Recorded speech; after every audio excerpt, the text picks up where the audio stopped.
watch the fight because they want to see if he get caught.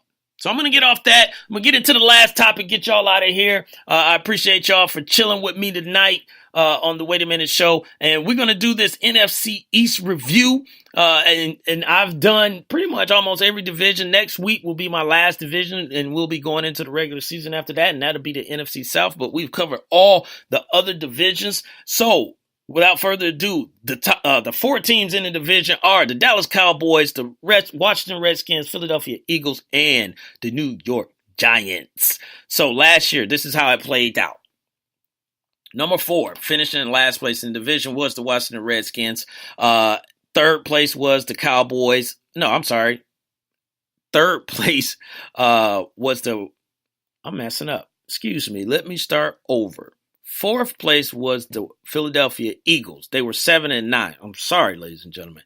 It's a little late over here on the East Coast. But Eagles was 7-9. Third place was the Washington Redskins at 8-7-1. And y'all know how I feel about ties. I don't like them. Second place was the New York Giants at 11-5. And those Dallas Cowboys finished first at 13-3. And also, I think, number 1 overall in the NFC. It's going to be a lot different. It's going to be a lot different this year. Number 4, I got finishing last. It's going to be the Washington Redskins. They finished third last year, but they're going to take a step back. And I just think this whole thing with Kirk Cousins is going to play a part. Kirk Cousins won't play horrible, but I do think, he's already like, I'm on my way to San Fran. There's nothing I can do here, for this team. They don't want me here. So I'm going to go ahead and get up out of here. So maybe he's thinking about San Francisco a little bit, earlier than later. Their defense was not good. 28th in the league in defense. So you wasn't stopping anyone. Now, their offense was awesome, but if you ain't stopping nobody, then you have to be scoring just as much as the offense is scoring against your defense. So I can't see that happening. They got a running back issue. You got, as they call him, Rob Kelly. Some people call him Fat Rob Kelly, but Rob Kelly. You got Samaje Perine, Chris Thompson, and no decisive running back. No, not even, it's not even set like here in Atlanta where it is Devontae and Tevin. But Tevin is a close, it's like 1A, 1B. They don't even have like a 1A, 1B. Running game is important. You're going to have to run the ball at some point. You can't throw it the entire time. Jordan Reed. Will Jordan Reed be healthy? That's going to play a part as well.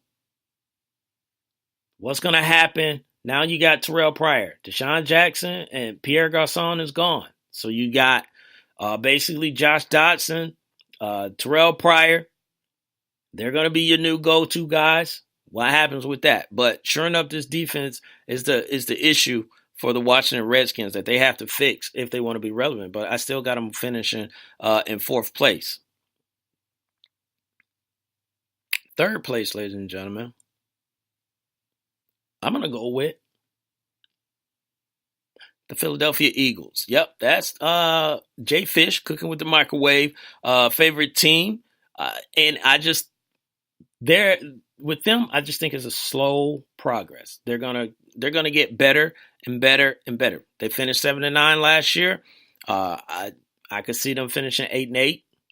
Maybe 9-7. They got a decent defense that's finished in the middle of the pack, round about the middle of the pack. They were 13th in the league. Their offense, and again, they were a team who had some struggles with the running game, with some fumbling, and Ryan Matthews, they cut him. They pick up my man Blunt from the New England Patriots. So there's talks of him, maybe not panning out like they wanted to. Will Wendell Smallwood be the guy, that takes over? I don't know, but Wentz is in his second year. I think he had a decent rookie season. He went through some ups and downs just like any rookie does. He's playing in a city that demands a lot, but they need to decide who their running backs and who their wide receivers are. Nelson Aguilar is coming back from, some confidence, situations that impacted his game. Alshon Jeffrey is trying to prove to everyone that he is a number one receiver. And in Chicago, it just didn't work out, and that it's going to work out here. Torrey Smith, a lot of people want to call him a one-trick pony, just go deep, but you got a new receiving core, and you got to get something solidified with that. I think Nelson Aguilar might be their bright spot for this year, for their team. But again, they went 7-9 last year. So I could see them going 8-8, maybe 9-7. 9-7 is pushing it, but I'm going to say they finish at 500. Number 2, ladies and gentlemen, number 2 that I got on my list for the NFC East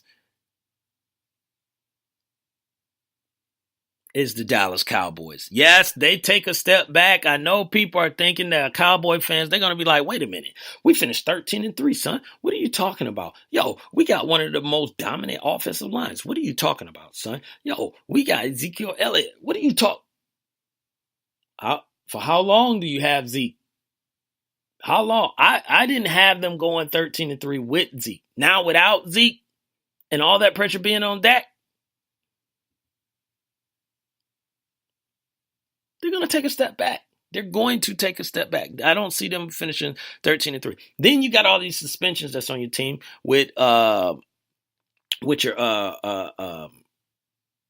what am I trying to say? Then you got all these suspensions with on your defensive side of the ball. Randy Gregory, he's going to be missing, I think, for the entire year.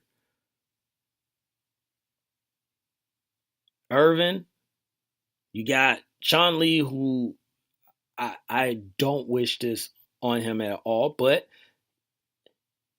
he had some problems in the past, and maybe it's past him, with some injuries help. Your secondary is like you almost revamp your secondary. Lando Scandrick is still there, but you almost everybody is gone. Barry Church is gone. Morris Claiborne is gone. Brandon Carr is gone. So you got all new, secondary back there. You got rookie like Jordan Lewis that's trying to get one of those spots. It's not going to be good. And with Zeke, if and the offensive line is not what it was last year. So, and without Zeke, it's going to be different. Jason Witten is a year older. I think Cole Beasley and Dez will do their thing this year, but they're going to need more than that. So if I got them 2, you know who I got number 1. That's the New York Football Giants. Chief Rocker Jersey Verns team. This team here, I think they made some moves. They still got some question marks. They are pretty much kind of like Philadelphia with their running back situation. Is Paul Perkins the guy? Is it him, or is it Wayne Gollum? Is it Darkwa? Who is it? Will they be trying to run the ball? I think they need to. I think they need to, establish that. That helps out Eli. Eli is a constant offender of throwing picks, sometimes pick sixes. And with this nucleus of wide receivers he's got, that scares me just a little bit, just a tad, because you got Brandon Marshall, you got Odell Beckham, and you got Sterling Shepard. That's a nice little wide receiver core. But Eli, he can't be putting that ball up like that, man. He if you put it up too much, it's gonna end up going back the other way. I think Eli gets those numbers down. Their defense was a top 10 defense. I think that defense gets better than what they were last year. I could see them finishing probably, 6, maybe even top 5, right there at that 5th spot. in the NFL for their defense.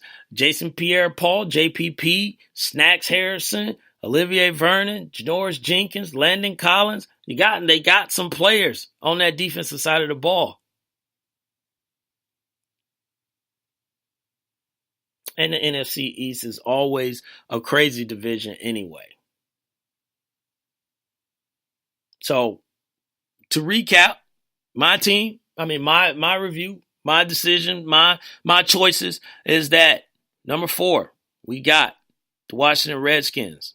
Number 3, we got the Philadelphia Eagles. Number 2, America's team, Dallas Cowboys, as they said. Ugh.